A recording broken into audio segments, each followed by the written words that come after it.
ونستعينه ونستغفره ونؤمن به ونتوكل عليه ونعوذ بالله من شرور أنفسنا ومن سيئات أعمالنا من يهده الله فلا مضل له ومن يضلله فلا هادي له ونشهد أن لا إله إلا الله وحده لا شريك له ونشهد أن سيدنا ومولانا محمدا عبده ورسوله صلى الله تعالى عليه وعلى آله وصحبه وبارك وسلم تسليما كثيرا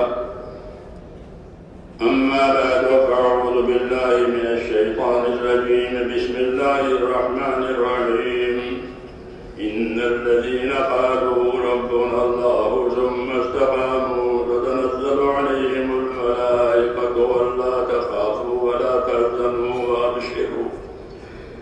وابشروا بالجنة التي كنتم توعدون نحن أولياؤكم في الحياة الدنيا وفي الآخرة ولكم فيها ما تشتهي أنفسكم ولكم فيها ما تدعون نزلا من غفور رحيم ومن أحسن قولا ممن دعا إلى الله وعمل صالحا وقال إنني من المسلمين صدق الله العظيم.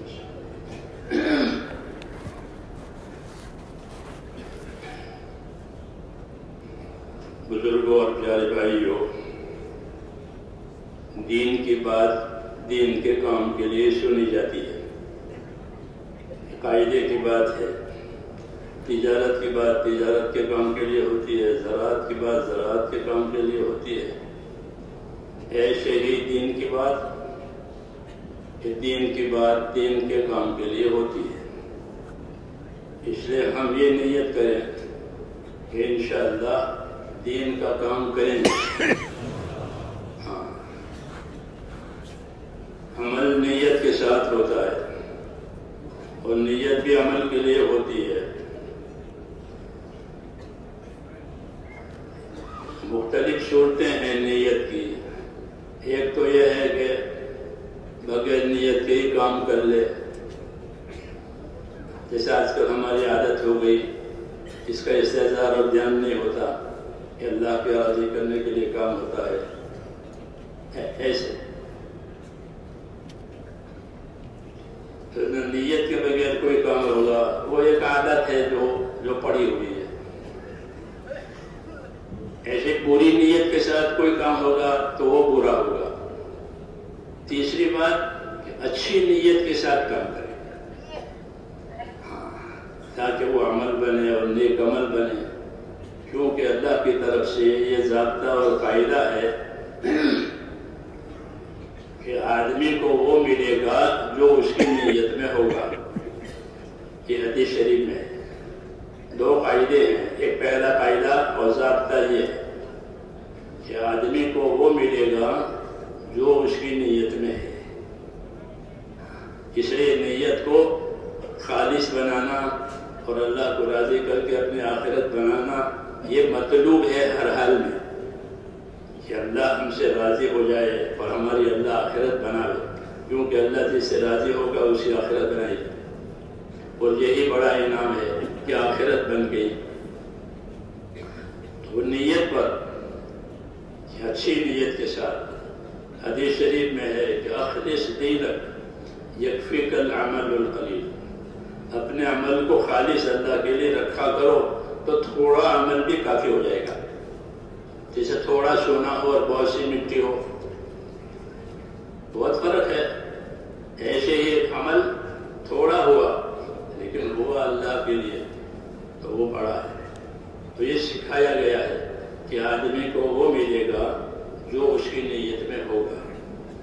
دوسری بات قاعدے کی یہ بتائی کہ آدمی کا نصیب اور حصہ اتنا ہوگا جتنی اس کی محنت ہوگی۔ یہ دوسرا قاعدہ ہے کہ آدمی کا حصہ اور آدمی کا نصیب اتنا جتنے اس کی محنت۔ تو یہ دو فائدے ہیں، انما لکل امرئ ما نوى، ہر آدمی کو وہ ملے گا جو اس کی نیت میں ہے۔ اور دوسرا فائدہ یہ ہے کہ لیس للانسان الا ما سعى، کہ آدمی کے لیے اتنا ہی حصہ ہے جتنی اس کی محنت ہے، کیونکہ دنیا محنت کے لیے پیدا کی گئی ہے اور آدمی کو اللہ نے محنت مشقت میں ہی پیدا کیا ہے۔ تو یہ قاعدے کی باتیں ہیں، اس لیے اللہ کی طرف متوجہ ہونا ہے اور اپنی ذمہ داریوں کو پورا کرنا ہے۔ یہی مقصد ہوتا ہے بات کا، بات کے لیے نہیں ہوتی، جیسے اذان کے لیے نہیں ہوتی، اذان نماز کے لیے ہوتی ہے، اذان کے لیے نہیں ہوتی، بلکہ اذان کس کے لیے ہوتی ہے؟ کہ نماز پڑھنے کے لیے۔ تو دعوت جو ہوتی ہے وہ تو اللہ کے دین کے لیے اور عبادت کے لیے ہوتی ہے، کہ اس دعوت سے، اس محنت سے زندگیوں میں دین آئے۔ اللہ نے دین کے لیے پیدا کیا ہے، ہاں، تاکہ ہر ایک دنیا میں اپنا دین بنا لے۔ اس لیے ہماری نیت، ہماری محنت اسی طرح کی ہو کہ جس سے اللہ تعالیٰ شان ہم سے راضی ہو جائے اور ہماری زندگی کی ذمہ داریاں پوری ہو جائیں۔ اللہ کی طرف سے یہ ضابطہ قاعدہ ہے کہ آدمی کو نیت کے حساب سے ملے گا، اس لیے اپنی نیتوں کو بنانا ہے اور اپنے ذمہ داریوں کو پورا کرنا ہے۔ جتنی ذمہ داری اتنی مدد، جتنی ذمہ داری اتنی مدد۔ المعونۃ علی قدر المعونہ، یہ بھی قاعدہ ہے کہ اللہ کی مدد اور اللہ کی اعانت اتنی آئے گی جتنی اپنی ذمہ داری پوری کی جائے گی۔ اس لیے ہمیں اپنی ذمہ داری پوری کرنی ہے۔ اللہ تعالیٰ نے ایک دن حساب کا اس لیے رکھا ہے تاکہ پتہ چلے کہ کس نے ذمہ داری پوری کی ہے، کس نے ذمہ داری نہیں پوری کی ہے، کیسی پوری ہے، کتنی پوری کی ہے، اس کا حساب سامنے آ جائے۔ اس لیے ایک دن حساب کا بھی رکھا ہے اللہ تعالیٰ نے، جو وہ یوم الحساب ہے وہ بھی ہمارے سامنے ہے۔ الغرض یہ ہے کہ ہماری زندگی ذمہ داریوں کی ہے، سننے کی بھی ذمہ داری ہے، عمل کی بھی ذمہ داری ہے، اور سننا کیسا سننا اللہ چاہتے ہیں، کیسا سننا اللہ چاہتے ہیں۔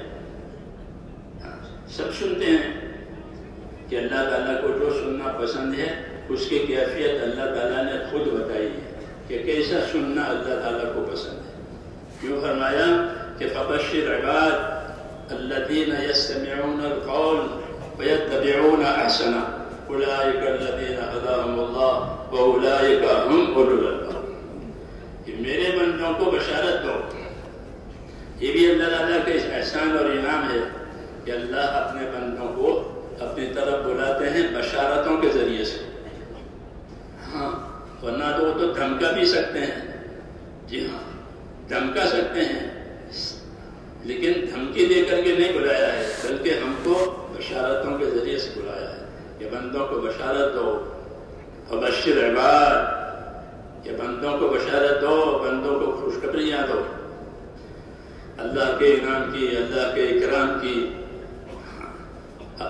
پھر اللہ اپنے شایان شان انعام فرمائیں گے، اپنے شایان شان اکرام کریں گے، آدمی تصور نہیں کر سکتا جو اللہ تعالیٰ دیں گے وہ۔ تو کہ میرے بندوں کو بشارت سناؤ، یہ کون سے بندے؟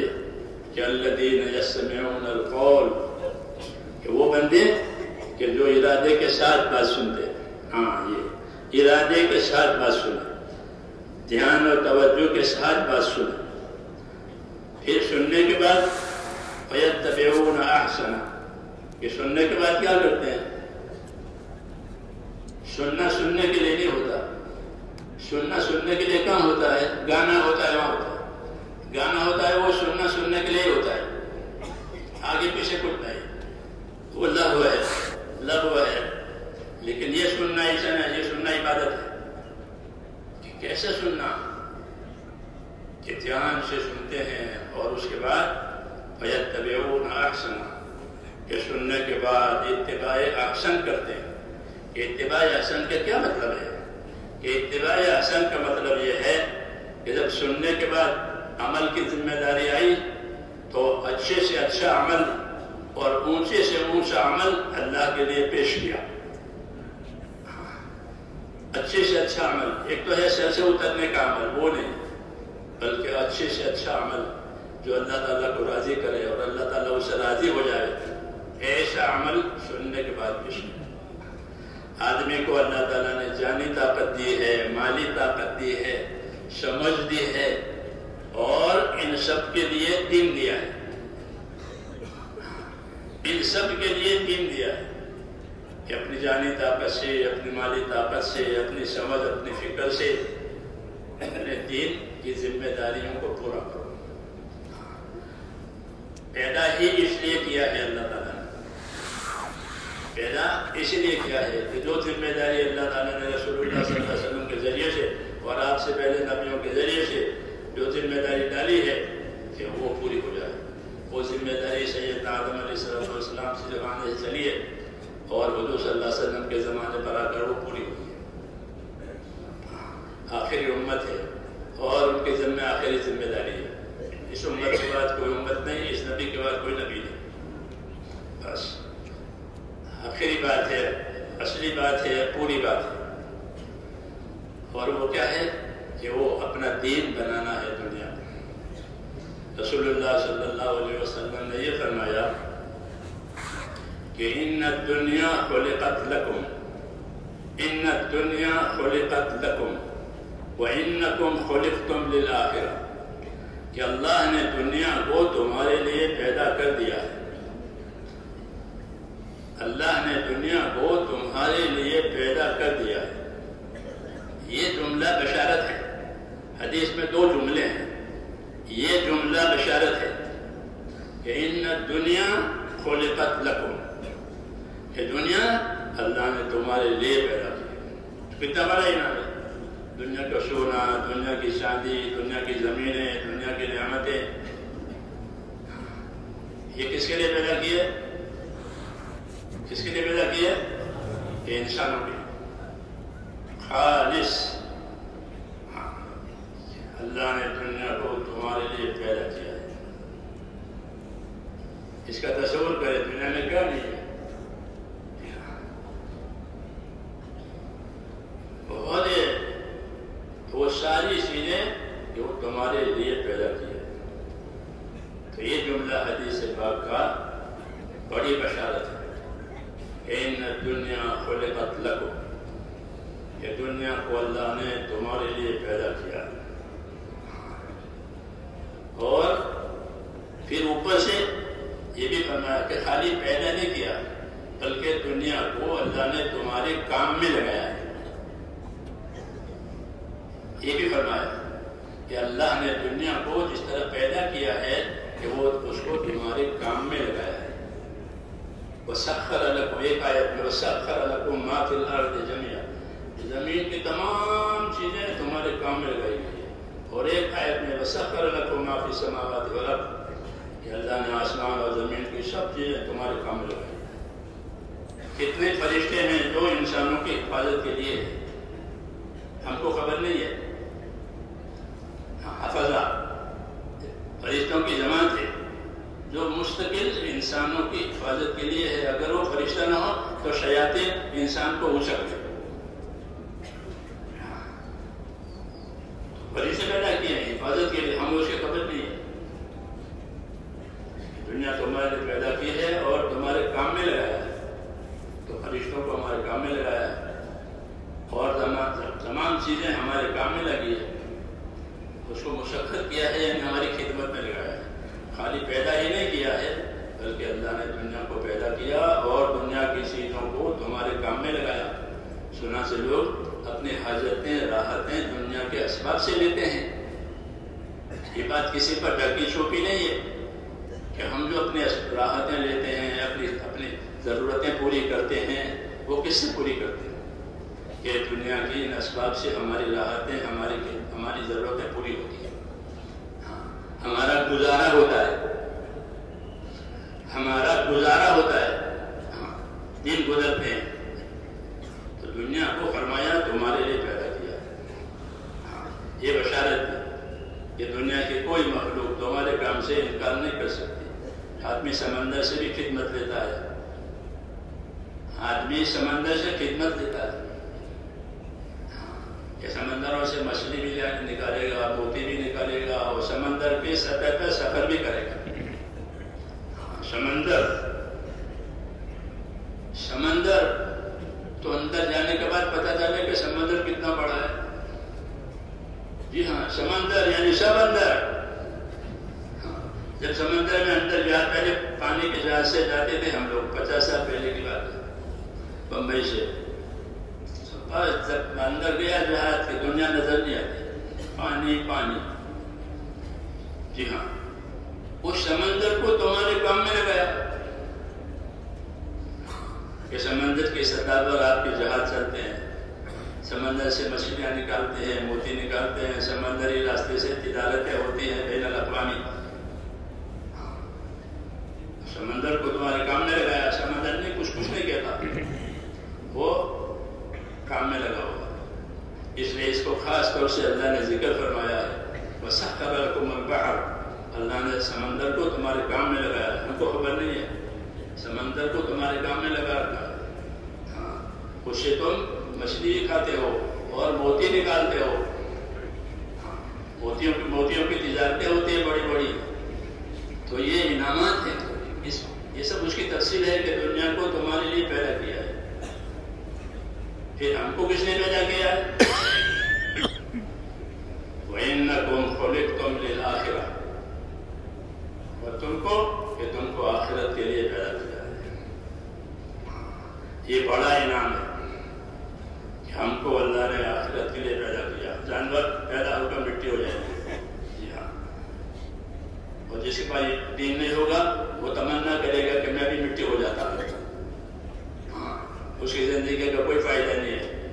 وہ آخرت میں تمنا کرے گا کہ کاش میں مٹی ہوتا، جیسے جانور مٹی ہو گئی۔ ہم پر اللہ تعالیٰ نے فضل فرمایا ہے، تو ہم کو دعوت دی ہے کہ تم کو آخرت کے لیے پیدا کیا ہے۔ یہ ہر نبی کی دعوت ہے، انبیاء کرام کی دعوت دنیا سے آخرت بنانے کی ہوتی ہے۔ دنیا سے دنیا بنانے کی بات نہیں ہوتی، بلکہ دنیا سے آخرت بنانا، یہ نبیوں کی دعوت ہے کہ دنیا سے آخرت بناؤ۔ وَابْتَغِ فِيمَا آتَاكَ اللَّهُ الدَّارَ الْآخِرَةَ، جو تجھ کو اللہ نے دیا ہے اس سے اپنی آخرت بنا لے۔ بات تو یہ قارون سے کہی گئی تھی، موسیٰ علیہ السلام کے ذریعے سے، موسیٰ علیہ السلام کے زمانے میں،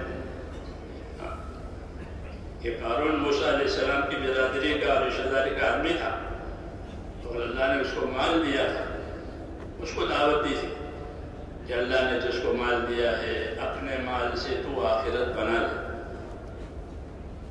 کتنی پیاری دعوت ہے کہ فانی چیز سے باقی بنا لے۔ آخرت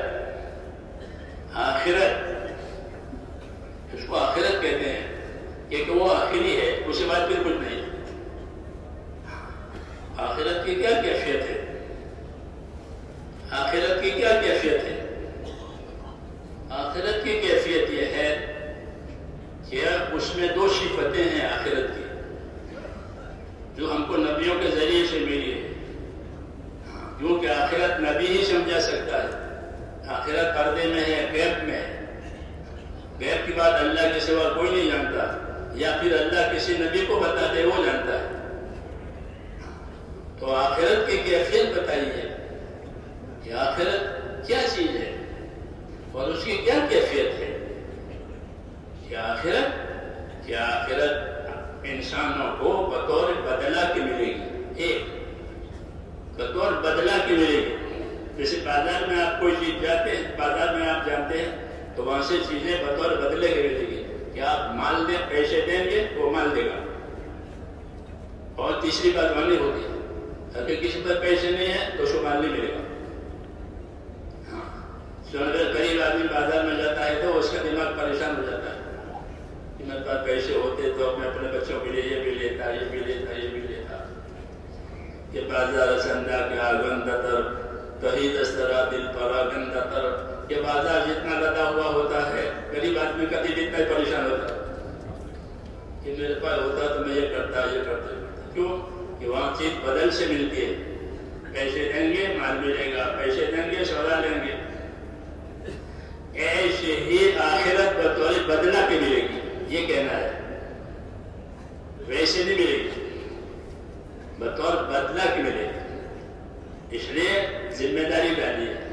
تو میں نے کہا آخرت، کہ آخرت کی ایک کیفیت یہ ہے کہ وہ بطور بدلہ کے ملے گی، کچھ کیا ہے کہ ہاں اس کے بدلے میں لے لو۔ یہ الگ بات ہے کہ اللہ تعالیٰ وہ بدلہ بڑا چڑھا کر کے دے، وہ کرم کی بات ہے۔ معاملے کی بات تو یہ ہے کہ جیسا کیا ہے ویسا ملے گا۔ من عمل صالحا فلنفسه ومن اساء فعليها، کہ جس نے نیک عمل کیا ہے تو اس نے اپنے نفع کے لیے کیا، جس نے برا کیا اس نے اپنا نقصان کیا۔ یہ قاعدے کی بات، یہ ضابطے کی بات۔ ایک ضابطہ ہوتا ہے، ایک رابطہ ہوتا ہے۔ ایک ضابطہ ہے قاعدہ، تو قاعدہ تو یہ کہ جو اچھا کرے گا اپنے لیے کرے گا، جو برا کرے گا اپنے اوپر آئے گا۔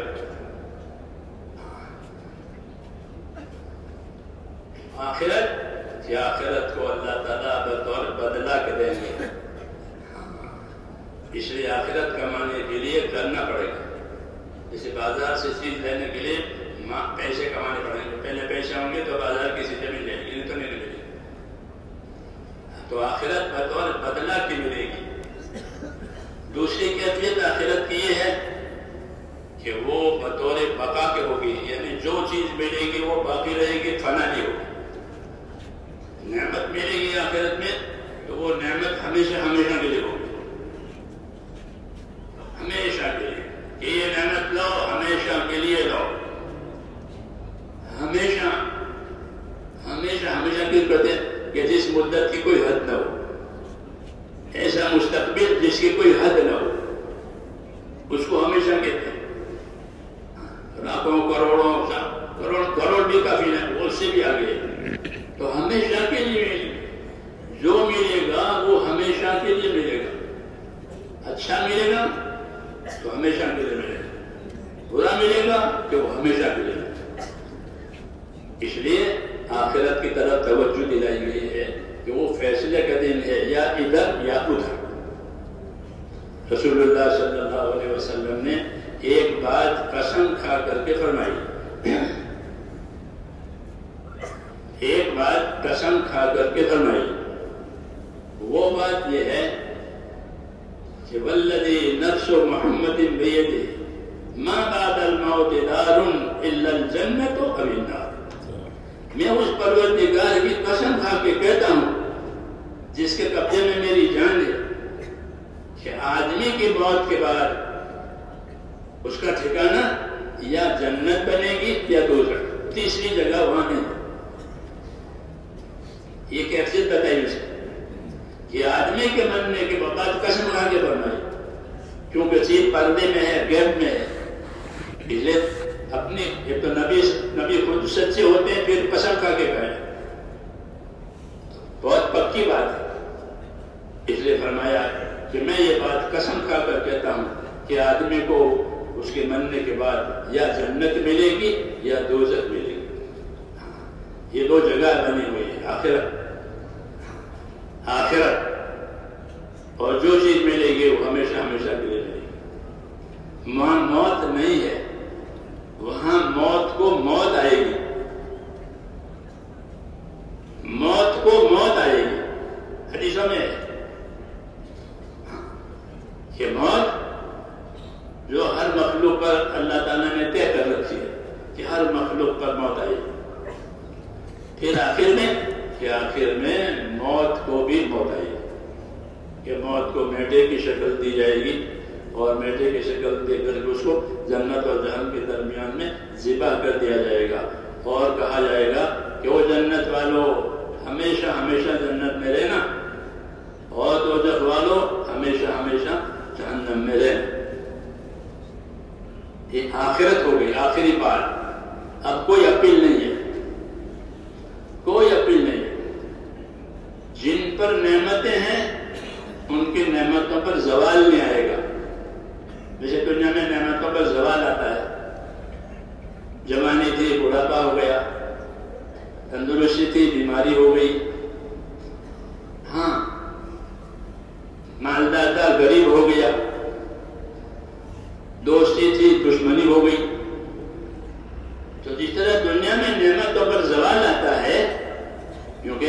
آخرت کی نعمت میں کوئی زوال نہیں ہے، آخرت کی نعمت میں کوئی زوال نہیں ہے، وہ ہمیشہ ہمیشہ کے لیے ہو جائے گی۔ حدیث شریف میں ہے کہ جنت میں جوان بنا کر اللہ تعالیٰ داخل کریں گے، 33 سال جیسی عمر ہوگی اور ان کی جوانی ختم نہیں ہوگی، ان کی جوانی ختم نہیں ہوگی، جوانی رہیں گے ہمیشہ کے لیے۔ ان کے کپڑے پرانے نہیں ہوں گے، جو لباس اللہ پہنائے گا وہ پرانا ہو جاتا ہے دنیا میں آدمی کے استعمال سے، اس کی قیمت گھٹ جاتی ہے، یہ تو استعمال شدہ ہے۔ لیکن فرمایا کہ ان کا لباس، جنت کا لباس، کہ وہ پرانا نہیں ہوگا، ان کی جوانی ختم نہیں ہوگی۔ تو نعمتوں پر وہاں زوال نہیں ہے، ہمیشہ ہمیشہ کی ہے۔ اس لیے ہم کو یہ بات کہی گئی ہے کہ تم کو آخرت کے لیے پیدا کیا ہے۔ اس لیے میں نے عرض کیا کہ یہ جملہ ہمارے لیے بشارت ہے، خوشخبری ہے، یہ وہ نعمتیں ہیں جن پر زوال نہیں ہے، جن پر زوال نہیں ہے، ترقی ہے، زوال نہیں ہے۔ آخرت کی نعمت ہمیں ترقی ہوگی، ترقی ہوگی۔ ادنا درجے کی جنت والے کو اللہ تعالیٰ اعلیٰ درجے والے جنت میں پہنچائے گا، جب ابو ہریرہ کی حدیث و فضائل میں ہے، ترقی ہوگی، زوال نہیں ہوگا۔ اس لیے یہ بات بشارت کے طور پر ہوئی ہے کہ تم کو اللہ نے آخرت کے لیے پیدا کیا ہے، دنیا کو تمہارے لیے پیدا کیا ہے، تم کو آخرت کے لیے پیدا کیا ہے۔ تو اس میں بشارت بھی ہے اور اس میں ہمارے اوپر ذمہ داری بھی ہے کہ ہم آخرت کے لیے پیدا ہوئے ہیں، اور دنیا سے آخرت بنانے کی ہم کو ہدایت ہے کہ اپنی دنیا سے آخرت اس طرح بناؤ جس طرح زمیندار اپنی زمین سے فصل لیتا ہے، زمیندار اپنی زمین سے فصل لیتا ہے، پانی دے کر، کھاد دے کر، ہل چلا کر، محنت کر کے وہ اپنی زمین سے ایک فصل، دو فصل، مختلف قسم کی زمینیں ہوتی ہیں، سال میں ایک فصل بھی لیتے ہیں، دو فصل بھی لیتے ہیں، 3 فصل بھی لیتے ہیں۔ تو اس طرح زمیندار فصل لیتا ہے، ایسے ہی اپنی دنیا سے آخرت کماؤ۔ یہ دعوت ہے، ان الدنیا خلقت لکم وانکم خلقتم للآخرہ۔ اللہ نے دنیا کو تمہارے لیے پیدا کیا ہے اور تم کو آخرت کے لیے پیدا کیا ہے۔ حضور صلی اللہ علیہ وسلم دعا مانگتے تھے اور دعا میں 3 چیزیں مانگی۔ ایک دعا یہ مانگی کہ اللہم اصلح لی دینی الذی هو عصمت امری، اے اللہ میرا دین سنوار دے، اے اللہ میرا دین سنوار دے کہ وہ میرے کام کی اصل بنیاد ہے، میری زندگی کی اصل بنیاد ہے، میرا دین سنوار دے۔ دین بگڑ گیا کے بعد بگڑ گیا، کہ میرا دین سنوار دے کہ وہ میری زندگی کی اصلی بنیاد ہے، اس پر میرا دار و مدار ہے۔ دوسری چیز کہ اللہ میری دنیا سنوار دے، میری دنیا سنوار دے کہ اس میں میرا گزارا ہے۔ ہر ایک کا موضوع بتایا کہ میری دنیا سنوار دے کہ اس میں میرا گزارا ہے۔ روزانہ دن گزرتے ہیں، بیماری میں، تندرستی میں، غریبی میں، مالداری میں، ایک حالت نہیں رہتی، گزرنے والی چیز ہے۔ یہ بھی اللہ کا احسان ہے کہ گزر جائے گا، گھبرانے کی بات نہیں ہے۔ کیا تو یہ دنیا میری سنوار دے، سنوار دے کہ میری زندگی صاف ستھری رہے، کہ میری دنیا سنوار دے کہ اس میں میرا گزارا ہے، اور میری آخرت سنوار دے کہ وہ میرا ٹھکانہ ہے۔ یہ دعا کہ پھر آخرت کا وہاں سے کہیں نہیں جانا ہے۔ جیسے مسافر گھر آ گیا، جب مسافر گھر آیا تو کہاں جائے گا؟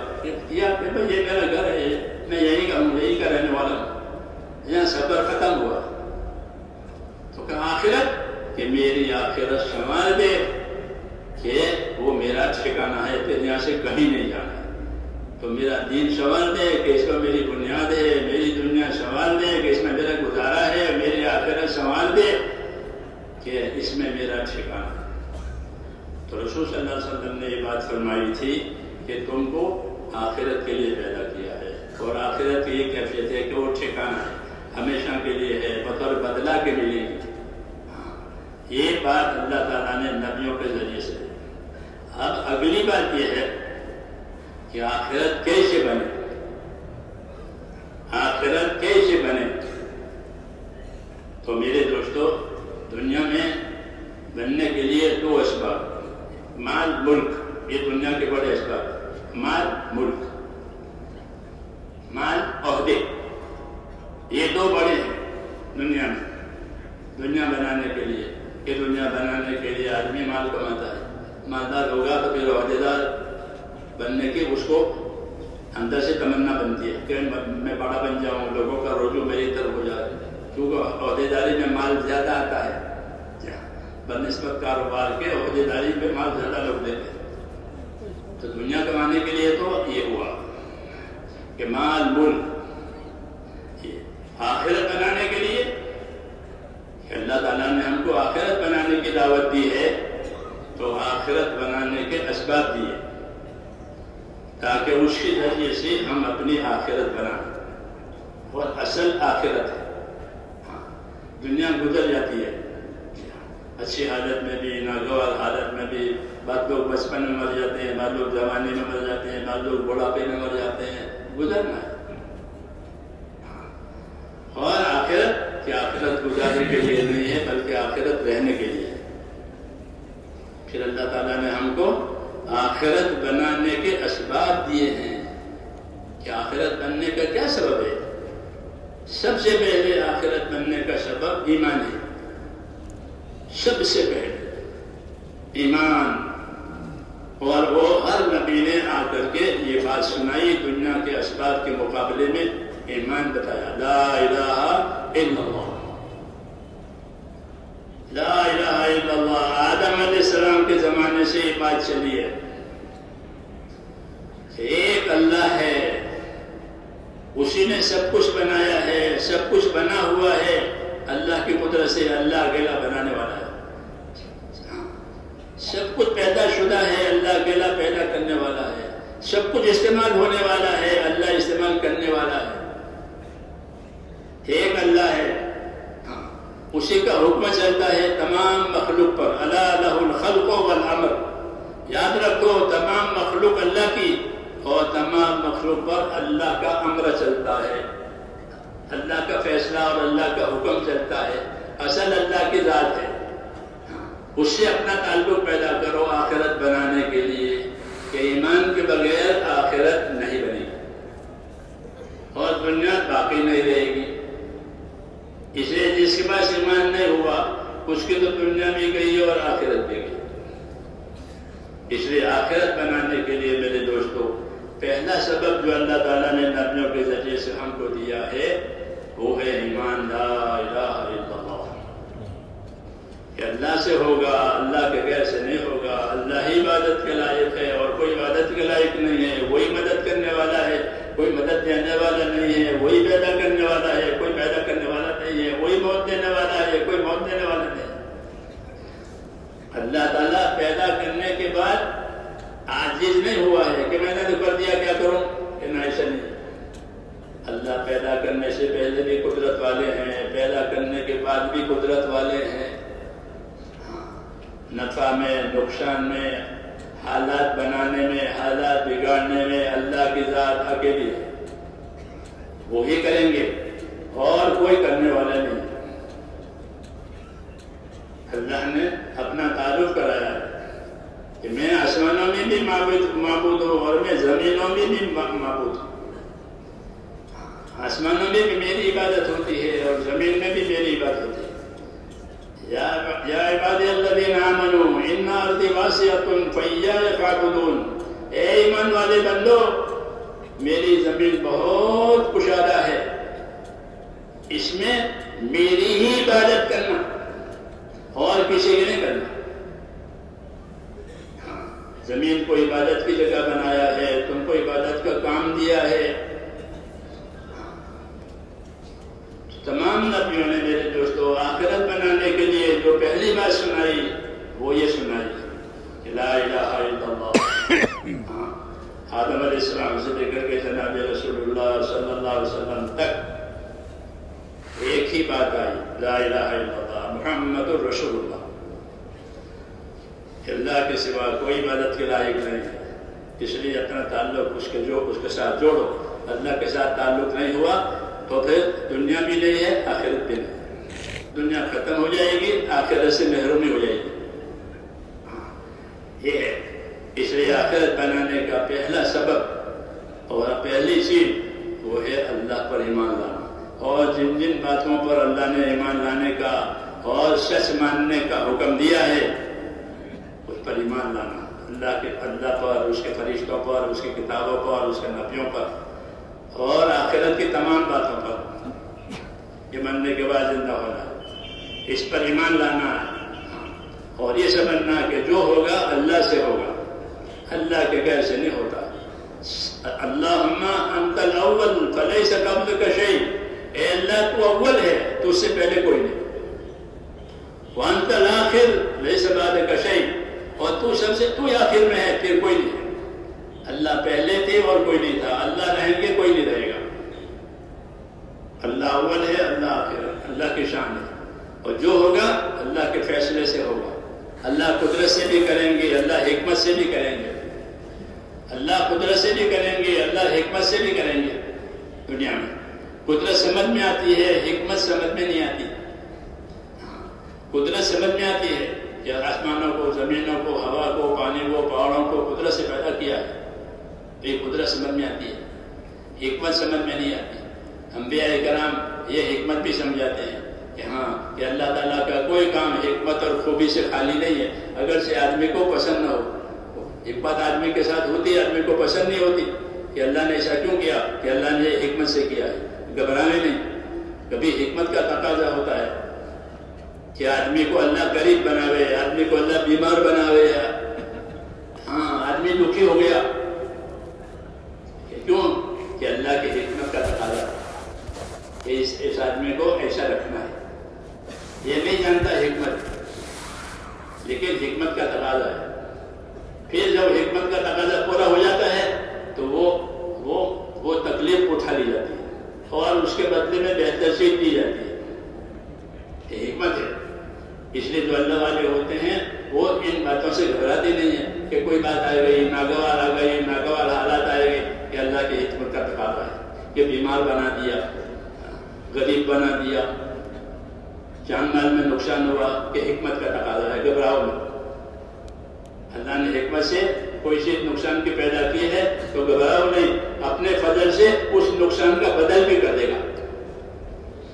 ہاں کیوں کہ اللہ حکمت والے ہیں، اللہ فضل کرنے والے ہیں۔ خدا گر حکمت بندت درے کشایت بفضل دیگر درے دیگرے، کہ گھبراؤ مت۔ اگر اللہ تعالیٰ نے کوئی دروازہ بند کر دیا ہے تو حکمت کا تقاضا ہے کہ اس آدمی کو بھی غریب بنانا ہے، اس آدمی کو بھی بیمار بنانا ہے، تو کہا یہ حکمت کا تقاضا ہے۔ جب وہ حکمت کا تقاضا پورا ہو جائے گا تو پھر اپنے فضل سے وہ دروازہ کھل جائے گا جو بند کیا تھا۔ جیسے ماں کا دودھ بند ہو جاتا ہے بچے پر تو بچہ منہ بناتا ہے کہ دودھ بند ہو گیا، لیکن دودھ بند کر کے اس کو بھوکا نہیں مانیں گے، بلکہ دودھ بند کر کے کتنے ہی نعمتوں کے دروازے اس کے اوپر کھل جائیں گے اور کتنے ہی نعمتوں کے استعمال کرنے کی اس میں اللہ طاقت دے دیں گے۔ دودھ پینے کے زمانے میں وہ طاقت نہیں تھی، دودھ بند کیا ہے کہ ہاں کہ بس یہ حکمت کا تقاضا، اب آگے نعمتیں کھلی۔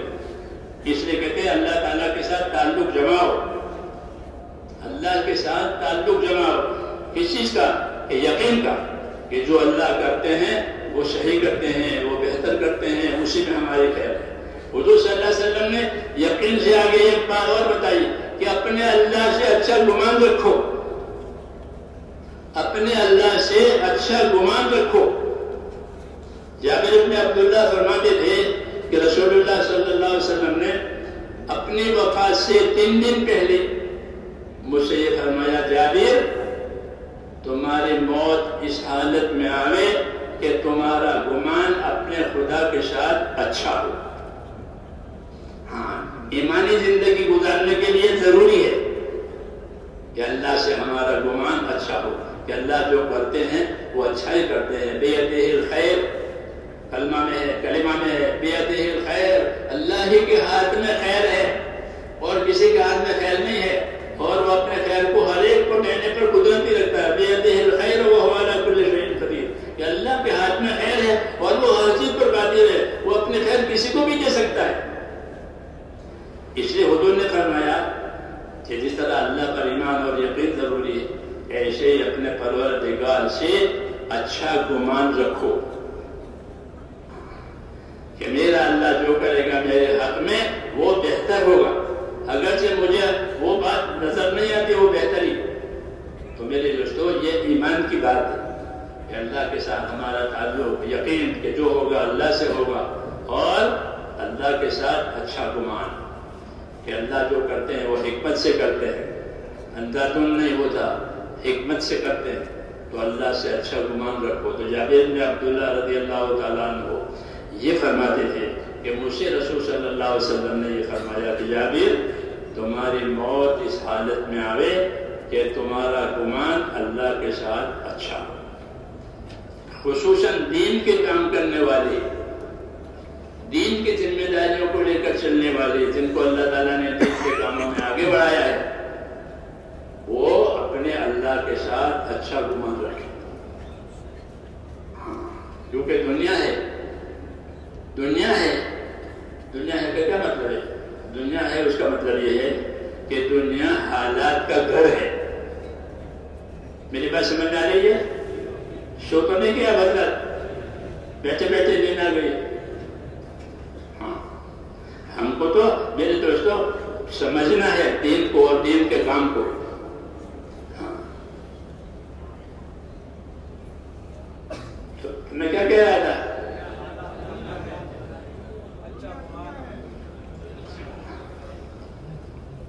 خصوصاً دین کے کام کرنے والوں کو، کہ دین کے کام کرنے والوں کو خصوصی طور پر کہ اپنے اللہ سے اچھا گمان رکھو۔ کیوں؟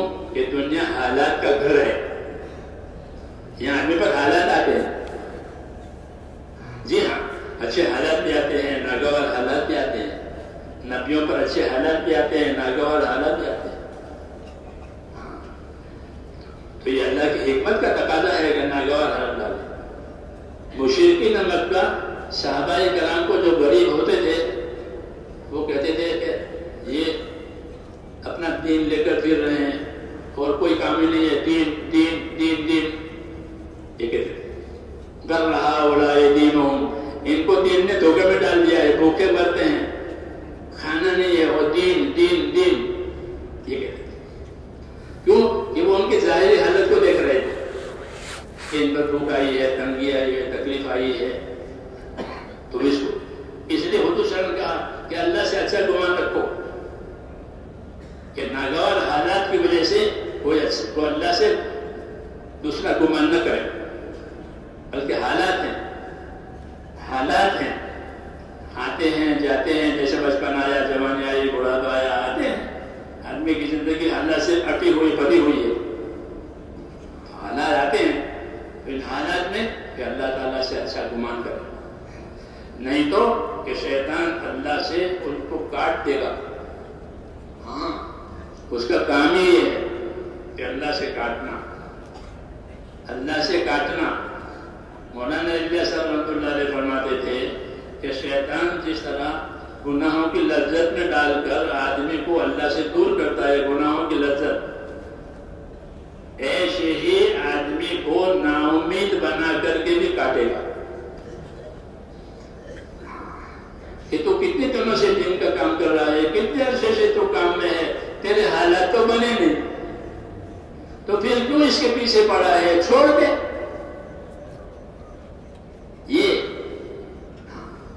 یہ کتنے دعائیں مانگی اور کتنے وظیفہ پڑھا، لا الہ الا انت سبحانک انی کنت من الظالمین کا، پھر بھی کچھ نہیں ہوا، پھر کیوں اس کے پیچھے پڑا ہے؟ چھوڑ دے، یہ ڈال کر کے اس کے نفس کو گھبراہٹ میں ڈالتا ہے. تو آدمی کا نفس بہت جلدی گھبرا جاتا ہے، جیسے بچے گھبراتے ہیں تو بچے ڈر جاتے ہیں. پھر گھبرا کر کے وہ کام سے کٹ جاتا ہے. کٹنا، دین کے کام سے کٹنا، یہ تو بڑی آفت ہے کہ دین کے کام سے کٹ گیا. یہاں تو کٹنا نہیں، چھوڑنا نہیں، یہ تو یہاں ہے ہی نہیں، بلکہ اپنا رخ اللہ کی طرف کرنا. انی وجہت وجہی للذی فطر السماوات والارض، میں نے اپنا رخ اللہ کی طرف کر دیا. وہ اللہ جس نے آسمان زمین بنائے، کوئی دوسرا اللہ نہیں ہے زمین آسمان کو بنانے والا. اس لیے زمین میں آسمان کے نیچے میرا رخ اللہ کی طرف. پھر نبیوں کی بات ہے کہ اپنا رخ اللہ کی طرف کرو. اللہ سے کٹنا، اللہ سے منہ موڑنا پھر کہیں نہیں ہے. اس لیے بزرگوں نے فرمایا ہے کہ آدمی جو عمل کر رہا ہے اس عمل کو نہ چھوڑے. جس عمل پر اللہ نے اس کو لگایا ہے اس عمل کو کیا کرے؟ نہ چھوڑے. ہاں، عمل کو نہ چھوڑے.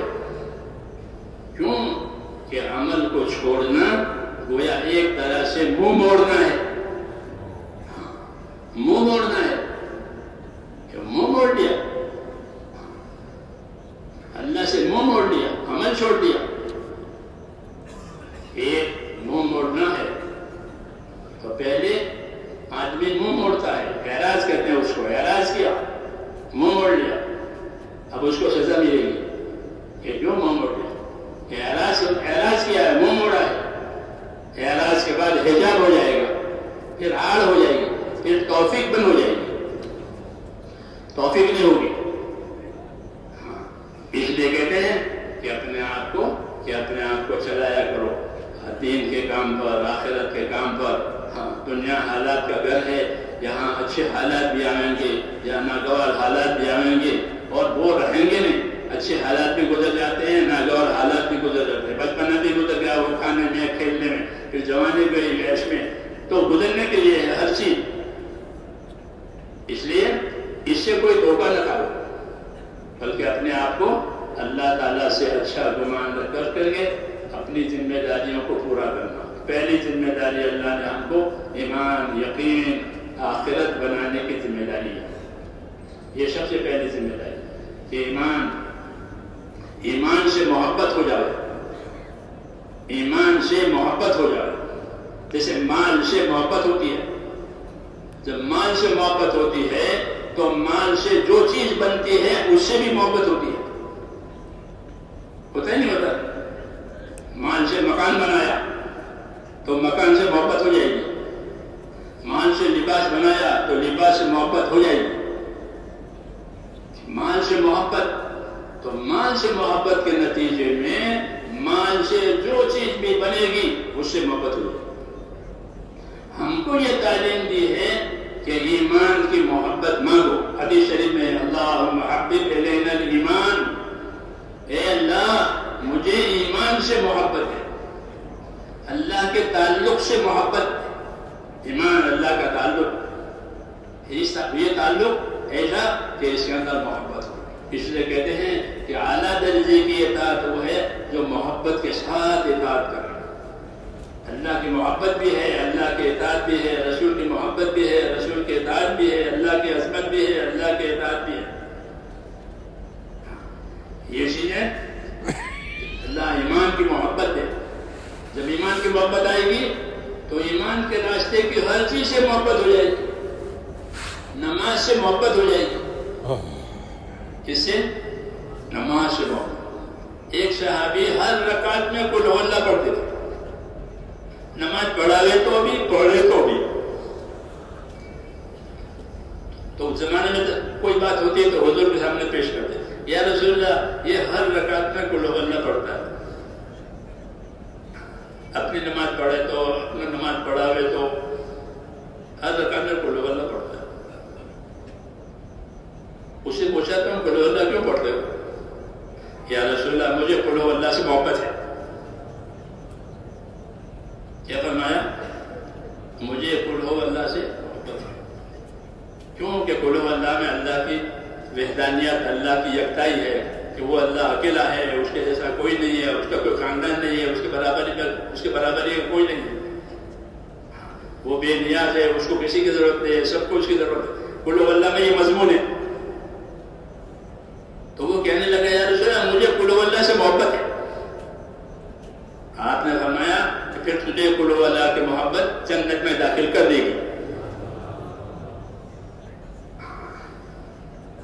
تو میں نے کہا یہ بتایا کہ اللہ ایمان کی محبت عطا فرما، اللہم حبب الینا الایمان، کہ ایمان کی محبت دے، جو اللہ کا تعلق ہے، جو رسول کا تعلق ہے، امت کا تعلق ہے۔ ایمان میں یہ چیزیں ہوتی ہیں، اللہ سے تعلق ہوتا ہے کس کا؟ کہ عبادت کا۔ رسول سے تعلق ہوتا ہے کس چیز کا؟ کہ اتباع کا۔ امت سے تعلق ہوتا ہے کس چیز کا؟ کہ خیر خواہی کا۔ یہ تعلقات کی بنیادیں ہیں، یہ تعلقات کی بنیادیں ہیں کہ ہمارا تعلق اللہ سے کس چیز کا؟ کہ عبادت کا۔ ہم اس کے بندے ہیں، وہ ہمارا معبود ہے۔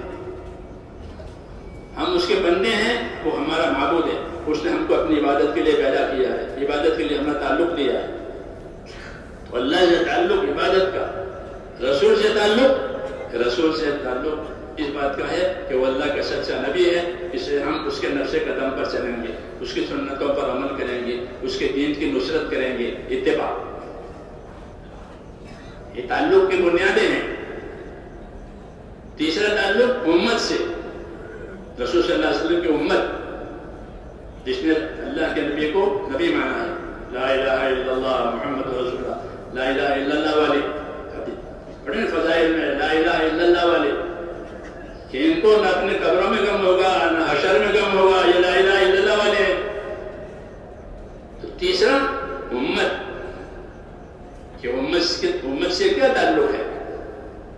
تو حدیث شریف میں بتایا کہ ہمارا تعلق امت سے ہمدردی کا ہے۔ کس کا؟ کہ ہم امت کے ساتھ ہمدردی کریں گے، جو اپنے لیے پسند کریں گے وہ امت کے لیے پسند کریں گے، جو اپنے لیے ناپسند کریں گے وہ امت کے لیے ناپسند کریں گے۔ تو یہ بنیادیں بتائیے کہ اللہ کا تعلق ہے عبادت کی بنیاد پر، رسول صلی اللہ علیہ وسلم کا تعلق ہے اتباع کی بنیاد پر، اور امت سے تعلق کیا ہے؟ کہ امت کے ساتھ خیر خواہی کریں گے، جو اپنے لیے پسند کریں گے وہ امت کے لیے پسند کریں گے، جو اپنے لیے ناپسند کریں گے وہ امت کے لیے ناپسند کریں گے۔ یہ بنیادیں ہیں میرے دوستو ہمارے دین کی، اسی سے آخرت بنتی ہے۔ تو میں نے کہا آخرت بنانے کے لیے ہم کو سب سے پہلی چیز وہ اللہ تعالیٰ نے ہم کو ایمان دیا ہے، اپنا تعلق دیا ہے، اور پھر اپنے تعلق میں عمل کرنے کے لیے ہم کو اللہ نے عبادتیں دی ہیں کہ میرے تعلق کا مطلب یہ ہے کہ میری عبادت کرو، میری عبادت کرو، وَاعْبُدُونِی ھَذَا صِرَاطٌ مُسْتَقِیمٌ، میری عبادت کرو کہ یہ سیدھا راستہ ہے، عبادت پر زندگی گزرے یہ سیدھا راستہ ہے۔ وَاعْبُدُونِی ھَذَا صِرَاطٌ مُسْتَقِیمٌ، کہ میری ہی عبادت کرو کہ یہ سیدھا راستہ ہے، اللہ کی عبادت سے کٹنا یہ سیدھا راستہ ہے۔ اس لیے ہم کو عبادت کا حکم ملا ہے۔ تمام نبیوں کی دعوت میں یہ ہے، یا قوم اعبدوا اللہ، اے میری قوم ایک اللہ کی عبادت کرو، تمہارے لیے اس سے سوا کوئی عبادت کے لائق نہیں ہے۔ تو ایمان کے ساتھ ہم کو عبادت کا حکم دیا آخرت بنانے کے لیے، کہ ایمان اور عبادت کہ اس سے بنے گی آخرت۔ عبادت میں سب سے اونچا درجہ وہ ہے نمازوں کا درجہ۔ نماز سب سے اونچی چیز ہے۔ ہر نبی کی شریعت میں، ہر نبی کی شریعت میں، ہر نبی کے دین میں اللہ تعالیٰ نے نماز رکھی کہ نماز کا درجہ دین میں ایسا ہے جیسا سر کا درجہ بدن میں، سر اڑ گیا اور دھڑ رہ گیا تو کچھ نہیں ہے، ایسے نماز کا درجہ ہے۔ اس لیے حکم ہے کہ نمازوں کی حفاظت کرو، اپنی نمازوں کی حفاظت کرو۔ حافظوا علی الصلوات، نماز کے بارے میں دو حکم ہے، ایک حکم نماز قائم کرو، ایک حکم نمازوں کی حفاظت کرو، کہ نماز قائم کرو، کہ نماز کو نماز کے علم کے ساتھ پڑھو. ہاں اللہ تعالیٰ نے آخرت بنانے کے لیے ایمان دیا اور ایمان کے تقاضے پورا کرنے کے لیے اللہ نے نبیوں پر علم اتارا ہے. وہ آخرت بنانے کا علم ہے. دنیا بنانے کے لیے دنیا کے علوم ہوتے ہیں, وہ لوگ پڑھتے ہیں اور اپنی دنیا کی ترقی کرتے ہیں, ہمیں اس سے اختلاف نہیں ہے. لیکن آخرت بنانے کے لیے اللہ تعالیٰ نے میرے دوستوں آخرت بنانے کے لیے آخرت والا علم دیا ہے. وہ قرآن و حدیث اور سیرت کا علم ہے جو اللہ تعالیٰ نے ہم کو دیا ہے. اس سے بنے گی آخرت. تو نماز کے لیے نماز کا علم چاہیے. جیسے گاڑی چلانے کے لیے گاڑی چلانے کا علم, کپڑا سینے کے لیے کپڑا سینے کا علم, اس کو ہنر کہتے ہیں. اس کو ہنر کہتے ہیں. کسی مادی چیز کے استعمال کرنے کے طریقے کا نام ہنر. عمل کو صحیح کرنے کے لیے جو چیز دی جائے اس کا نام ہے علم. تو میرے دوستوں دو چیزیں بڑی ہیں جو دی گئی ہے, ایک ایمان ایک علم. ہم کو یہ دو چیزیں ملی ہیں. ایمان ملا اور ایمان کا کیا تقاضا ہے, ایمان کیا چاہتا ہے, اس کو سمجھانے کے لیے اللہ تعالیٰ نے نبیوں پر علم نازل کیا. قرآن نازل ہوا, حضور صلی اللہ علیہ وسلم پر وحی آئی, 23 برس وحی آئی. کیا کہ علم اترا. یہ علم آخرت بنانے کے لیے ہے. اس لیے دین کو سیکھنا ضروری. دین کو سیکھنا ضروری ہے کہ دین سیکھیں گے تو آخرت بنے گی. دین نہیں سیکھیں گے تو آخرت کیسے بنے گی. دین سے محبت ضروری ہے, دین سے سیکھنا بھی ضروری ہے. اس لیے اللہ تعالیٰ نے دین کو سیکھنے کے لیے علم اتارا ہے. تو میں نے کہا ایک تو ہم کو عبادت دی اور عبادت صحیح ہونے کے لیے ہم کو علم دیا. ہم اپنے مذاکرے میں علم و ذکر کا مذاکرہ کرتے ہیں. علم و ذکر. تیسرا نمبر آخرت بنانے کے لیے علم و ذکر ہے کہ علم کے ذریعے سے اللہ کے تعلق کا حق پہچان کہ اللہ کا کیا حق ہے. جو علم اللہ تعالیٰ نے نبیوں پر اتارا ہے وہ دنیا کی ترقی کے لیے نہیں اتارا, بلکہ اللہ تعالیٰ نے وہ علم اپنے حقوق کی معرفت اور اپنے حقوق کی پہچان کے لیے اتارا ہے. یہ علم حاصل کر کے پہچانو کہ تمہارے اوپر کیا حق ہے, تمہاری ذات کا کیا حق ہے, خدا کا کیا حق ہے, خدا کی مخلوق کا کیا حق ہے. اگر یہ علم نہیں ہوگا تو وہ حق نہیں پہچانے گا, رواج پر چلے گا, خواہش پر چلے گا, ماحول میں چلے گا. اللہ تعالیٰ نے ہم کو ایمان عبادت کی تکمیل کے لیے میرے دوستوں علم دیا ہے, قرآن کا, حدیث کا, سیرت کا علم. اس لیے علم سیکھنا فرض ہے. وہی علم و ذکر کا مطلب ہے, وہی علم و ذکر کا مطلب ہے کہ یہ علم آخرت سیکھنے کے لیے ہے. اور وہ علم دو قسم کا ہے, فضائل مسائل. فضائل مسائل. ہاں آخرت کے علم میں دو باتیں ہیں, فضائل مسائل. فضائل مسائل. مولانا محمد یوسف صاحب رحمۃ اللہ علیہ فرماتے تھے کہ ہمارے دین میں ہر شعبے کے فضائل ہیں, ہر شعبے کے مسائل ہیں. ہر شعبے کے فضائل ہیں, ہر شعبے کے مسائل ہیں. جیسے نماز کے فضائل, نماز کے مسائل. زکوٰۃ کے فضائل, زکوٰۃ کے مسائل. حج کے فضائل, حج کے مسائل. ارکان, 5 ارکان, کلمہ, نماز, روزہ. تو ہر ایک کے فضائل, ہر ایک کے مسائل. نماز کے فضائل یاد ہوں گے تو نماز پڑھنے کا شوق پیدا ہوگا, نماز چھوڑنے سے خوف پیدا ہوگا. کس کو؟ جس کو فضائل یاد ہوں گے. وہ نماز چھوڑنے کا اتنا عذاب ہے, تو نماز پڑھنے کا اتنا اکرام ہے اللہ کی طرف سے. ایسے ہی ہر بات. تو فرماتے تھے ہمارے ہاں ہر شعبے کے فضائل ہیں, ہر شعبے کے مسائل ہیں.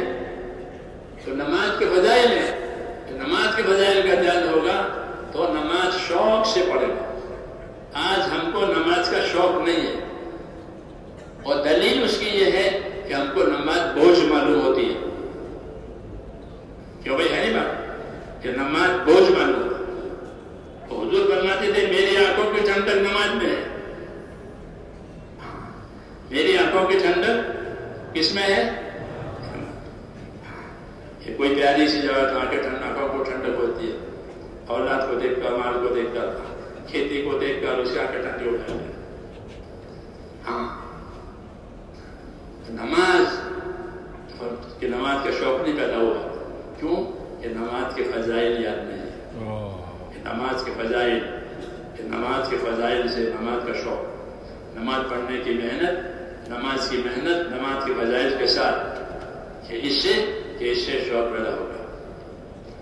عبداللہ ابن عمر رضی اللہ تعالیٰ عنہ مشہور صحابی ہے، حضرت عمر کے بیٹے، جب ان سے کسی وقت رات کی عشاء کی نماز کسی وجہ سے فوت ہو گئی تو وہ ساری رات عبادت کرتے تھے کہ میری جماعت فوت ہو گئی، کیوں؟ کہ ان کو نماز کی قیمت معلوم ہے، نماز کی قیمت معلوم ہے، کوتاہی ہو گئی، یہ جماعت چھوٹ گئی، جماعت نکل گئی، تو اگر کوئی کوتاہی ہو گئی ہے تو اس نقصان کی تلافی کرو۔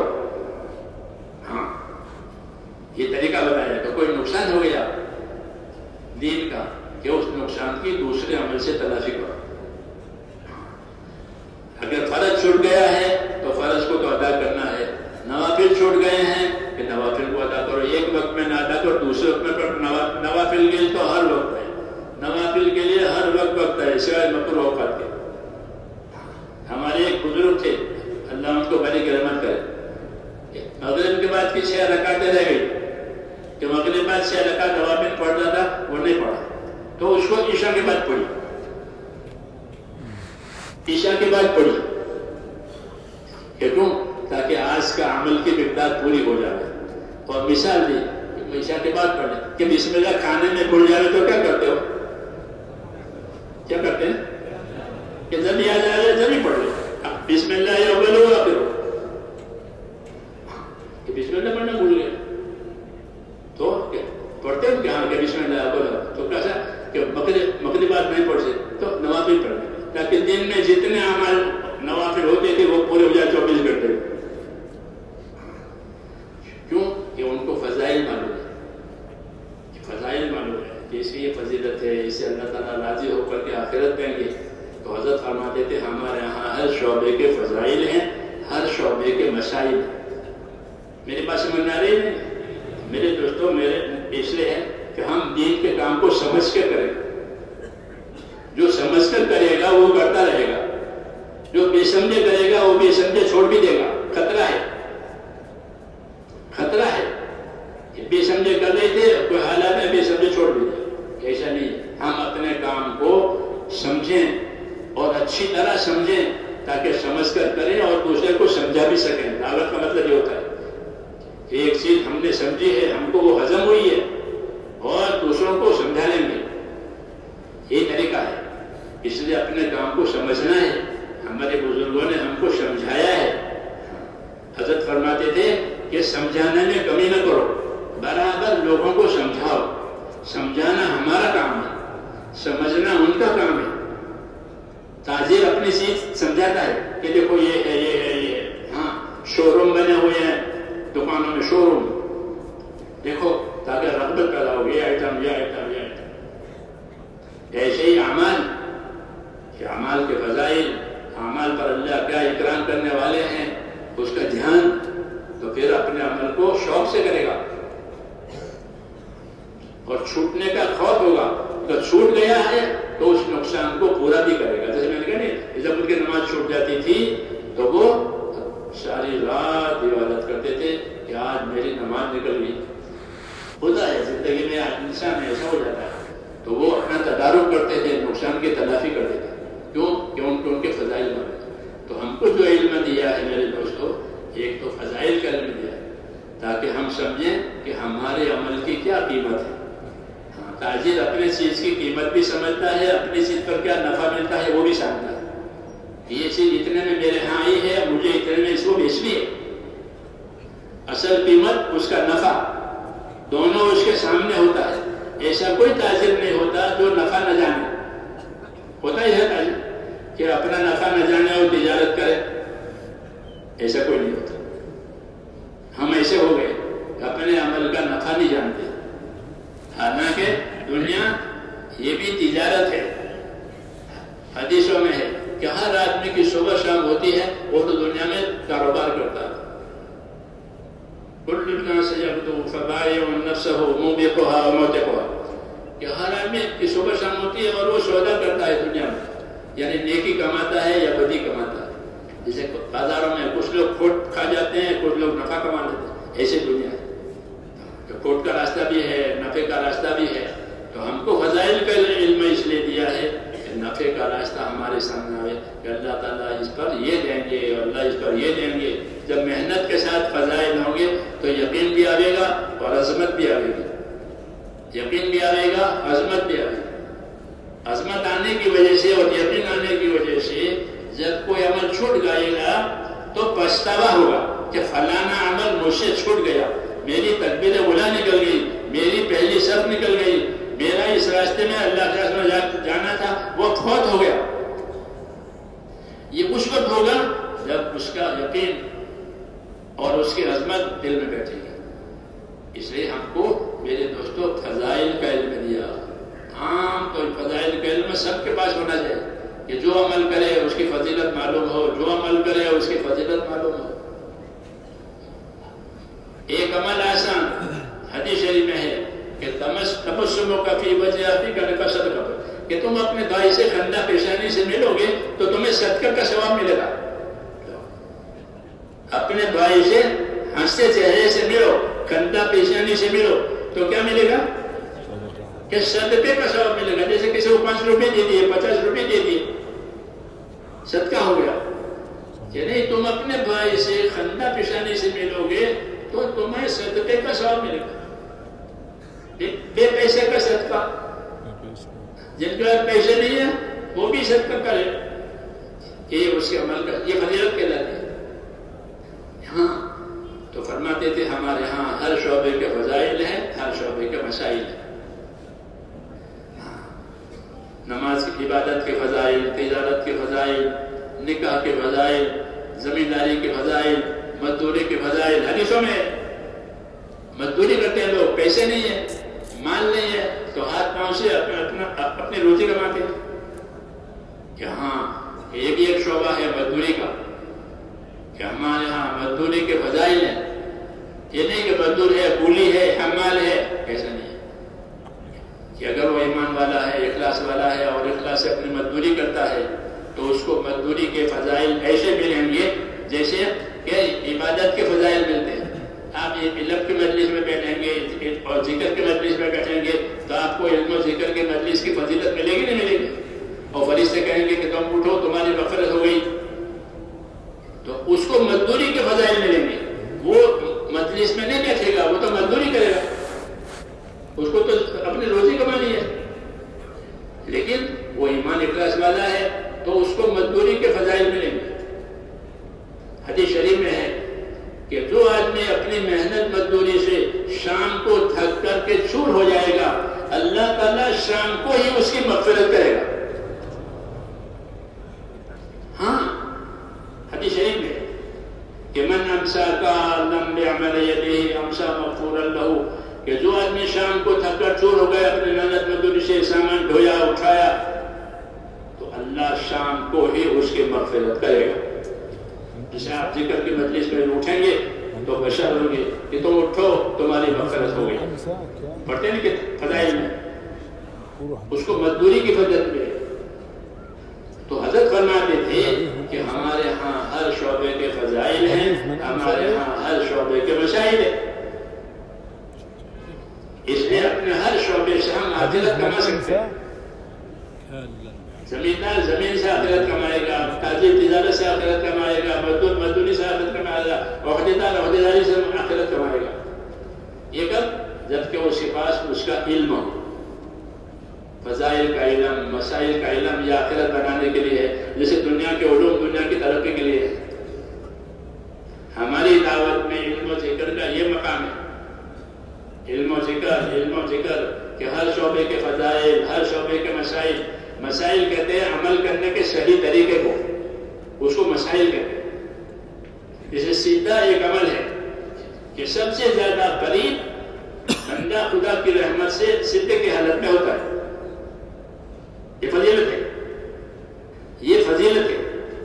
کہ بندہ سب زیادہ قریب اللہ کی رحمت سے کب ہوتا ہے؟ جبکہ اس نے سر اللہ کے سامنے رکھا. یہ سجدے کی فضیلت ہو گئی. اس سجدے کے مسائل کیا کہ حضور صلی اللہ علیہ وسلم نے فرمایا مجھ کو اللہ تعالیٰ نے حکم دیا ہے کہ میں اپنا سجدہ 7 اعضاء پر کروں. 7 اعضاء جب سجدے میں استعمال ہوں گے تو سجدہ صحیح ہوگا. یہ مسئلہ بتایا. کیا بتایا؟ یہ مسئلہ بتایا، وہ فضیلت بتائی کہ سب زیادہ قریب اللہ کی رحمت سے بندہ کب ہوتا ہے؟ جبکہ وہ سجدہ کرتا ہے. سجدہ کرنے کا کیا طریقہ ہے؟ یہ مسائل. تو فرمایا مجھے حکم ملا ہے کہ میں سجدے میں 7 اعضاء استعمال کروں. دونوں قدم کے پنجے، دونوں گھٹنے، دونوں ہاتھ. کتنے ہوئے؟ کتنے ہوئے؟ 7واں چہرہ. 7واں چہرہ. یہ 7 اعضاء سجدے میں استعمال ہوں گے تو سجدہ صحیح ہوگا. تو سجدے کی فضیلت ملے گی. یہ مسائل کی مثال ہے. کس کی مثال ہے؟ حضور نے مسئلہ بھی بتایا، فضیلت بھی بتائی. کہ جب اس طرح سجدہ کرے گا کہ اس کے 7 اعضاء زمین پر ٹکیں گے تو اس کا سجدہ صحیح ہوگا. پھر اس کو سجدے کی فضیلت ملے گی. ہاں، سجدے میں فضیلت. آدمی سجدہ تلاوت کرے. قرآن شریف میں ہے نا سجدہ تلاوت 14 سورہ. سجدہ تلاوت آیت پڑھی تو سجدہ واجب ہو گیا. وہ سجدے کی یہ فضیلت ہے.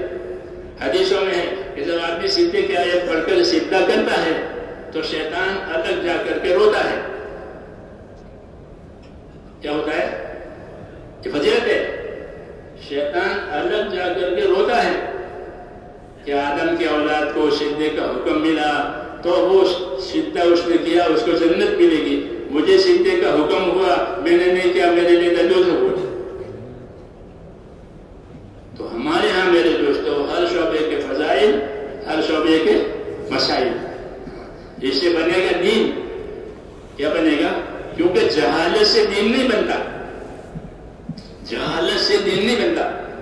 حضور صلی اللہ علیہ وسلم لوگوں کو جہالت میں سے نکالا ہے اور ایمان پر، عبادت پر، علم پر لا کے کھڑا کیا. یہ ملا ہے رسول صلی اللہ علیہ وسلم آخرت بنانے کے لیے کہ ایمان بنے، عبادات بنے اور اعمال صحیح بنے. اور اس کی پابندی ہو کہ ذکر کے ذریعے سے پابندی ملے گی. آدمی اللہ کا ذکر کرے گا تو اس کو استقامت ملتی ہے. یہ ذکر کا اثر ہے. اس لیے کہتے ہیں اپنا ذکر کوئی نہ چھوڑے. صبح شام اللہ تعالیٰ کا ذکر کرے. صبح شام اللہ تعالیٰ کو یاد کرے کہ ذکر کرنے کی وجہ سے استقامت اور پابندی ملتی ہے اور غفلت دور ہوتی ہے. ذکر نہیں ہوگا تو غافل ہوگا. دل غافل ہوگا. اور دل کو اللہ کی طرف رجوع کرنا ضروری ہے. تو علم و ذکر کی یہ غایت ہے کہ ہمارا عمل اس کی فضیلت کے ساتھ، اس کے طریقے کے ساتھ، اللہ کے دھیان کے ساتھ یہ جب ہوگا آپ دعا پڑھو. تو یہ ترتیب میرے دوستوں آخرت بننے کی ہے کہ اس سے اللہ تعالیٰ کے حقوق ادا ہوں گے. ایمان سے، عبادت سے اور عبادت کے صحیح طریقوں سے اللہ تعالیٰ کا حق ادا ہوگا. دنیا حقوق ادا کرنے کی جگہ ہے، آخرت بدلہ پانے کی جگہ ہے. یہ قاعدہ ہے. پھر بندوں کے حقوق ہیں. بندوں کے حقوق ہیں.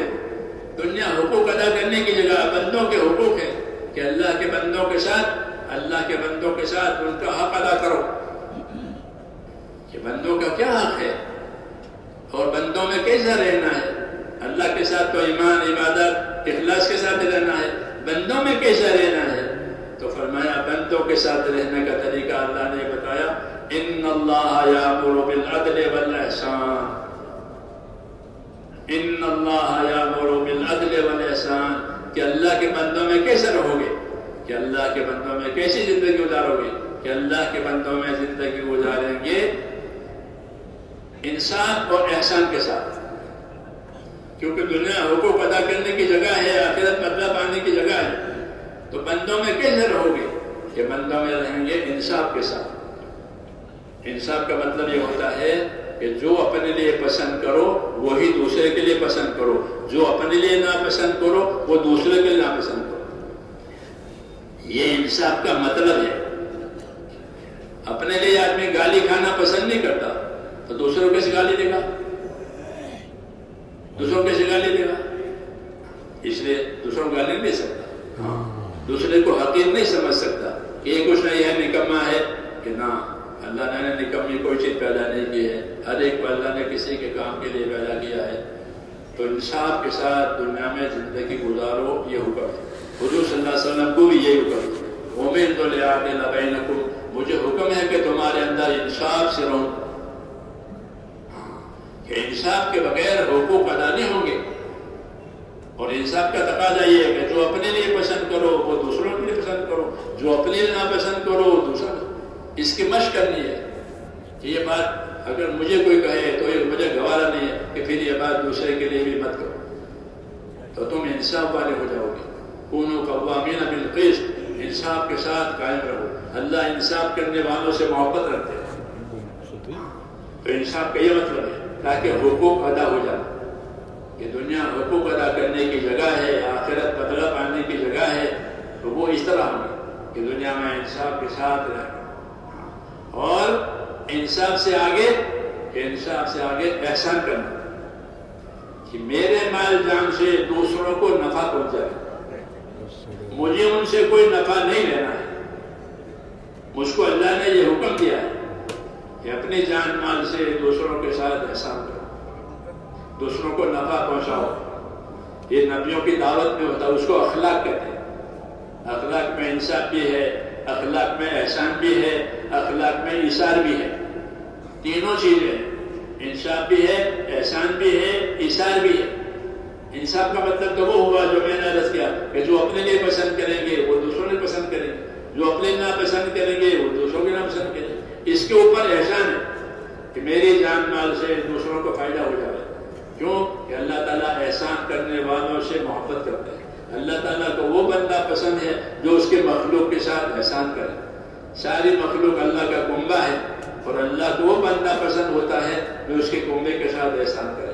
نبیوں نے یہ زندگی بتائی، اس لیے وہ دشمنوں کے ساتھ بھی انصاف اور احسان کا معاملہ کرتے تھے۔ انبیاء کرام وہ دشمنی کر رہے ہیں، وہ دشمنی کر رہے ہیں، اور ادھر سے ان کے ساتھ انصاف ہے، احسان ہے، انصاف ہے، احسان ہے۔ اس سے میرے دوستوں زندگی کے حقوق ادا ہوتے ہیں، اس سے آخرت بنتی ہے۔ ہاں، یہ ہے دعوت، اور یہ ہے دین دنیا میں دین بنانے کا مطلب، کہ ہماری زندگیوں میں یہ چیزیں آ جائیں، اور اپنی زندگی میں لاتے ہوئے پھر دوسروں کی زندگی میں آوے۔ اس کے لیے محنت دی گئی ہے، اخلاص کے ساتھ آخرت بنانے کے لیے اس کی محنت کرو کہ یہ سب سے پہلے میری زندگی میں آوے۔ میں اس لیے بات کر رہا ہوں کہ میری زندگی میں آوے، اور بات اس لیے، اور ہم اس لیے سمجھ رہے ہیں کہ ہماری زندگی میں آتے ہوئے دوسروں کی زندگی میں آوے۔ اللہ تعالیٰ نے اس امت کو اس کام کے لیے پیدا کیا ہے کہ وہ خیر کی طلبگار ہے، اور خیر کو دنیا میں پھیلانے والی ہے۔ اللہ نے جانے والی صلاحیتیں اس امت کو اسی لیے دی ہے کہ وہ آخرت بنانے کے لیے جس طرح اپنی ذات کے لیے محنت کرے گی، اس طرح دوسروں کی آخرت بن جائے، اس کے لیے دوسروں میں محنت کرے گی۔ اس کو نصرت کہتے ہیں، اس کو نصرت کہتے ہیں۔ تو ہمارے ذمے دو کام ہے، ایک اپنے دین پر قائم رہنا، دوسرا اپنے دین کی مدد کرنا۔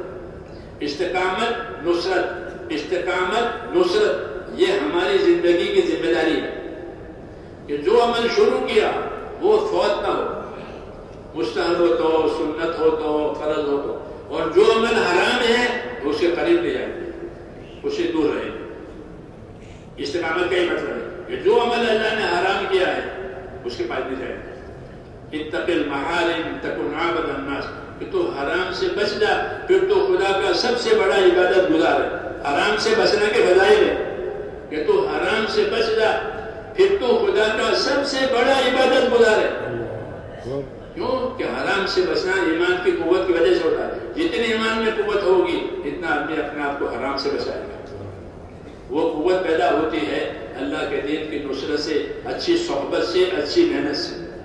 اچھی صحبت، اچھی محنت، اچھی صحبت، اچھی محنت، اپنے اندر صلاحیت پیدا کرنے کے لیے یہ تو اچھی صحبت میں بھی رہنا ہے، اچھی محنت میں بھی رہنا ہے، تو اندر کچھ پیدا ہوگا، اندر کچھ پیدا ہوگا۔ اللہ تعالیٰ محنت کے بقدر اس کو دیتے ہیں، جیسے میں نے کہا نا شروع میں کہ جتنے محنت اتنا حصہ، جتنے محنت اتنا حصہ۔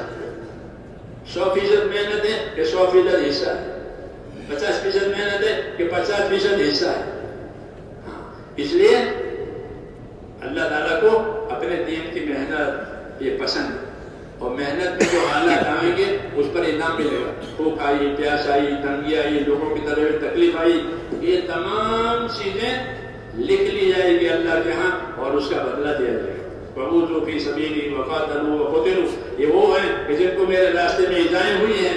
ہاں اللہ حمایت میں بات کر رہا ہے. جب کسی کو دین کے راستے میں ایذائیں ہوتی ہے اللہ اس کی حمایت میں ہوتا ہے.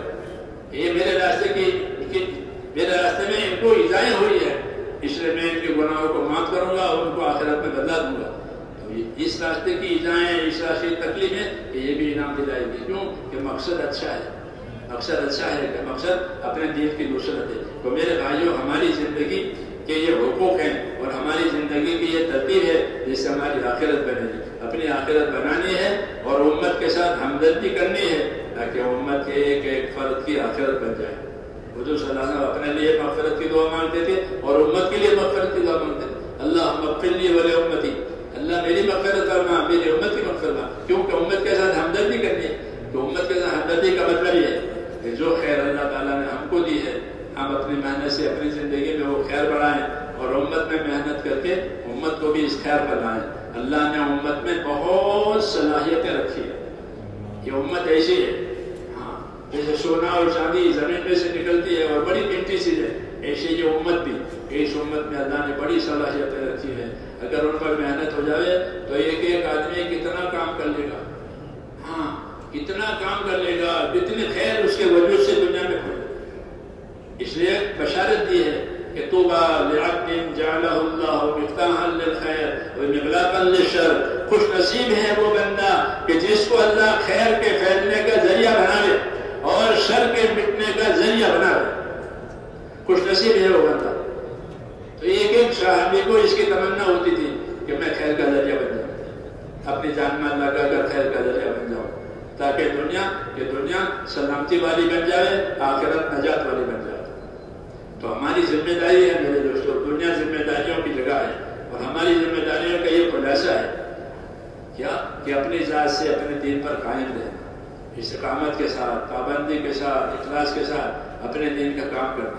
اور دوسرا اپنے دین کی ایسی محنت کرنا کہ دنیا میں اللہ تعالیٰ اس خیر کو جاری کرے، اس خیر کے راستے بنے. جس طرح دنیا میں حکومتیں سڑکیں بناتی ہیں، پل بناتی ہے تو کاروبار کو بڑی ترقی ہوتی ہے اور بہت بڑی سہولتیں ہوتی ہیں کمائیوں میں اور ضرورتوں میں. ایسے ہی اس محنت کے ذریعے سے لوگوں کے لیے دین پر چلنا آسان ہو جائے گا. ان کے ذریعے دین کی راہیں کھل جائے گی، رکاوٹیں ختم ہو جائے گی، راستے کھلیں گے. اور وہ بندے بہت پسند ہیں جو خیر کے راستے کھلنے کا ذریعہ بنے. اس لیے حدیث نے اس کی بشارت دی کہ خوش نصیب ہے وہ بندہ کہ جس کو اللہ خیر کے پھیلنے کا اور شر کے مٹنے کا ذریعہ بنا. اللہ تعالیٰ ہمیں اس کی توفیق دے. اس لیے میرے بھائیوں ہم اللہ سے مانگیں کہ اللہ ہمیں خیر کے پھیلنے کا ذریعہ بنائے، شر کے مٹنے کا ذریعہ بنائے. اور جس طرح اس کی دعا مانگے اس کا کام بھی کرے. کیونکہ دنیا دارالاسباب ہے، یا دعا بھی مانگنی ہے کام بھی کرنا ہے، دعا بھی مانگنی ہے کام بھی کرنا ہے تاکہ ذمہ داری پوری ہو جائے. جب محنت پوری ہوگی، ذمہ داری پوری ہوگی تو مدد بھی ہوگی. حدیث میں ایسا ہے کہ جتنی ذمہ داری پوری کی جائے گی اتنی مدد آئے گی. تو اس کے لیے ارادے کریں کہ انشاءاللہ اس کو کریں گے انشاءاللہ. آپ بتائیے، آپ کے سامنے تقاضے رکھے جائیں گے، ان تقاضوں کو پورا کرنے کے لیے کون کون دے گا؟